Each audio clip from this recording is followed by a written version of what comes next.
¿Crees que saldrás de aquí algún día? ¿Yo? Sí. Cuando tenga la barba blanca y no me queden más que los tornillos, me soltará. Te diré a dónde iría yo. A Cihuatanejo. ¿Igual qué? Cihuatanejo. Es un pueblo de México, frente al Pacífico. ¿Sabes lo que dicen los mexicanos del Pacífico? No. Que no tiene memoria.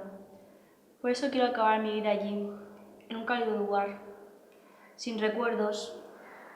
Abriré un pequeño hotel junto a la playa, me compraré una barca vieja, la arreglaré un poco y llevaré a los turistas a pescar. Cihuatanejo. Me resultaría útil allí, un hombre que consigue cosas. No creo que sobreviviera fuera de aquí. He estado aquí más de media vida y estoy acostumbrado, igual que lo estaba Brooks. Te estás subestimando. No lo creas. Quiero decir, aquí dentro soy el hombre que lo consigue todo y ahí fuera están las páginas amarillas. No sabía ni por dónde empezar. El Océano Pacífico, joder. Algo tan grande me asusta.